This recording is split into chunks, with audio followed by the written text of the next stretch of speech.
สวัสดีครับตอนนี้ผมกำลังจะขึ้นไปที่บ้านห้วยปุ้มนะจะไปพอดีมีเนี่ยในกระเป๋าเนี่ยมีเสื้อผ้านิดหน่อยนะกำลังจะขึ้นเอาไปแจกให้คนที่ว่าเขาเป็นผู้มีรายได้น้อยแล้วก็พิการนะเดี๋ยวมาผมมาถึงจะครึ่งทางแล้วนะเดี๋ยวผมจะถ่ายดูบริเวณรอบๆว่าถนนเป็นยังไงนะ เมื่อกี้ผมมาจากทางโน้นมานะตรงกลางตรงนู้นมาแล้วก็เลาะมาเรื่อยๆแล้วก็ถนนดินแดงอย่างนี้นะนี่นะไม่รู้ใครอีกเลยเนี่ยมาขึ้นมาแล้วนะซึ่งลักษณะถนนที่ว่าจะเข้าไปในหมู่บ้านเนี่ยก็จะเป็นประมาณนี้นะเป็นถนนตัดเขานะตัดเขาแล้วก็ดูนะนี่จากตรงนี้ลงไปข้างล่างนู้นนะที่เห็นข้างล่างเป็นลำห้วยนะถ้าว่าใครล้มกิ้งตรงนี้ไปก็คือข้างล่างนู่นเลยนะอันนี้ก็จะเป็นชาวบ้านที่ไปทำธุระส่วนตัวในเมืองมานะไปแล้วนะ เราต้องใช้เวลาเดินทางจากนี้ไปอีกประมาณ4-5 กิโลประมาณ4 กิโลนะเดี๋ยวเราจะลงไปข้างล่างแล้วก็ต้องเลาะไปเรื่อยๆนะอันนี้คือบริเวณบรรยากาศในทางภาคเหนือนะดูนะป่าเขาต้นไม้เยอะแยะ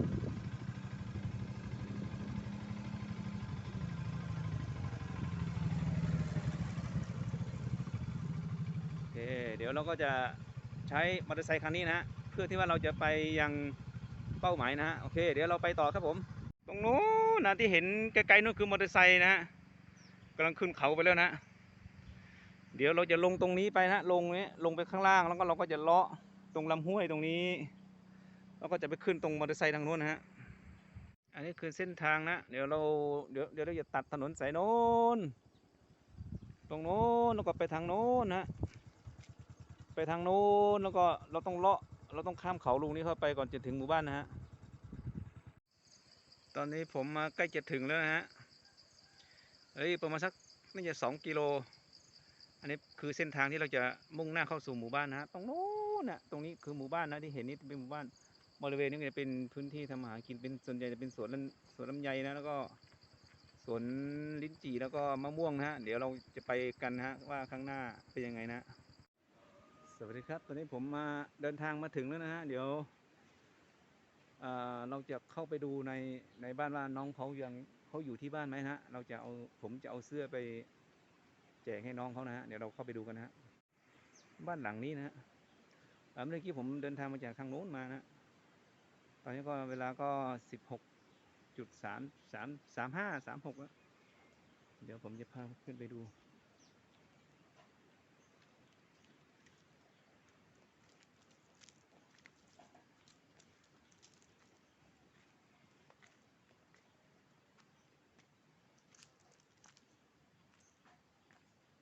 โอ้เจ๋อร้อยอ๋อเอาเอาเสื้อมาแจกเฮ้ยบัดดีนี่นะฮะเจอแล้วนะครับผมพอดีน้องเขาอยู่บ้านนะอืมหามาได้หรูก็หามาได้หรูจะได้เหรอเดี๋ยวนะมาหมังนะค่อยๆนะค่อยๆเดี๋ยวเจ้าชอบตัวก็อ๋อ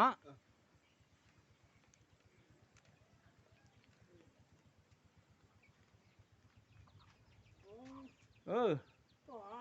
cho cho tôi cho giờ tông này tông này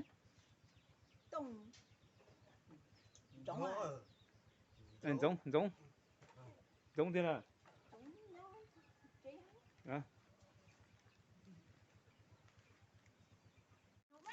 ต้องเอาอยู่ไหมตอนนี้ผมมาถึงแล้วนะเดี๋ยวผมมาถึงแล้วเดี๋ยวผมจะเอาเสื้อนี้ให้น้องได้ใส่นะเนาะอย่าไม่ต้องก็เอามาไม่ต้องก็เล่นน้ำมานี่นะเอาเสื้อให้น้องที่ว่าเขาจะได้ใส่นะโอเคโมโนโนเทวเจเนาะโมโนเทวเจหนังจะทัดชาตินะ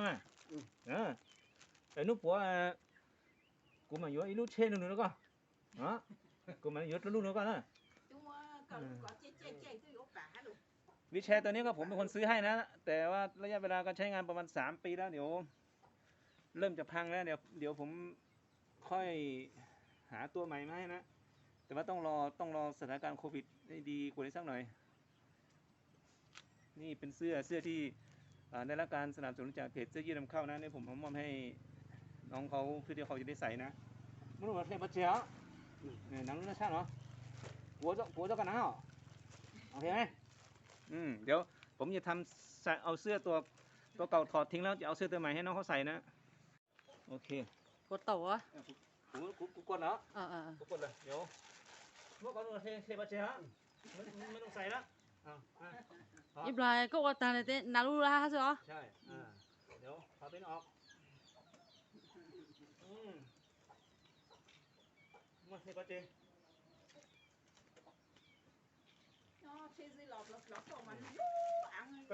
ก็เหนียวลูกเดือลูกเอาลูกสีเดือเชื่อยัยลูกสีไล่เบอร์น้องชดช้าลูกตื่นอะไรสิเหรอชดช้านะอย่ามักชดช้ากันนังเหรอ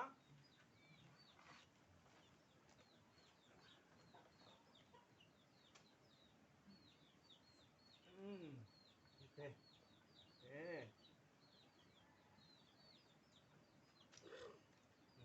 ดูไปเลยเดี๋ยวมาเ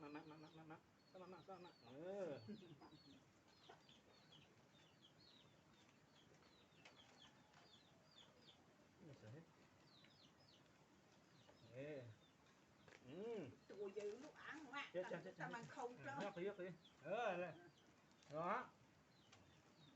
ลูกผัวกูมาเยอะลูกลูกก็ตัวฮะลูกเราป่าตาเนี่ยเหมือนลูกก็เดี๋ยวเถอะเดี๋ยวmỗiตัวcó lên nắng hả? Nè, cho nó sáng á, xương mày nè. Nè, mỗi bên có lên nắng nè, để nuôi vậy mày.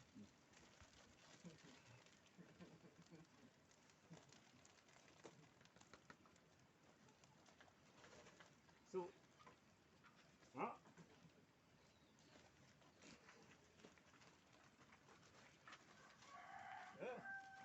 Ủa?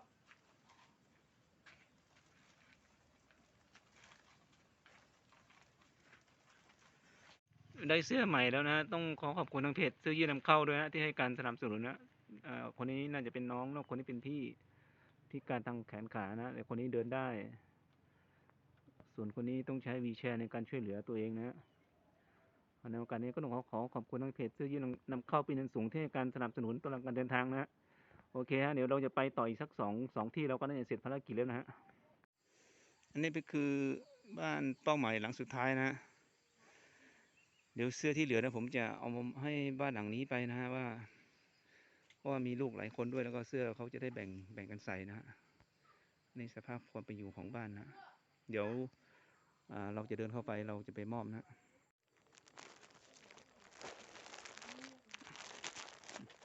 กูรู้หรอกูจะหมดแล้วจะรู้ไหมมั่วเอาลูกชาวนู้นน่าจ่อไม่ไรหนังเดี๋ยวจนต้องนะเจ้าเสื้อเอาเสื้อมาแจกอยู่กันกี่คนเนี่ยฮะโอ้มืดมากเลยต้องเลยเลยเดี๋ยวเราจะดูหาเยอะเหรอเจ้าเรียบร้อยแล้วนะครับพอดี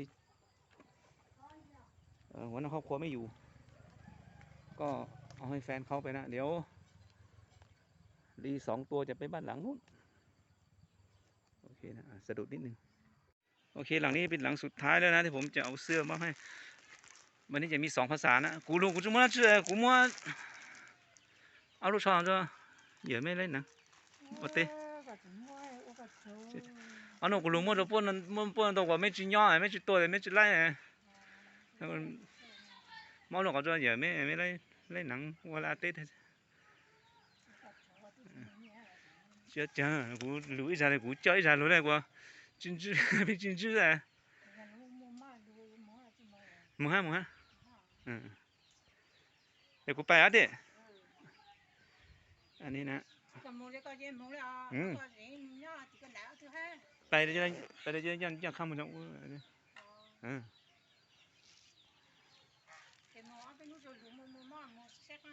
อ่า เหรอโอเคนะเรียบร้อยนะฮะวันนี้ภารกิจเสร็จสิ้นนะฮะขอบคุณมอเตอร์ไซค์ด้วยที่ช่วยพาเรามาถึงที่นี่บ้านห้วยปุ้มนะฮะสภาพความเป็นอยู่ก็ยังคงอ่ายากจนนะฮะคนที่มีก็มีคนที่ยากจนก็มีมันก็เป็นธรรมดาของมนุษย์เรานะสุดท้ายนี้ขอขอบคุณเพจเสื้อยืดนำเข้า USA ที่ให้การสนับสนุนตลอดการเดินทางด้วยนะครับโอกาสหน้าเราค่อยมาเจอกันใหม่นะครับสวัสดีครับ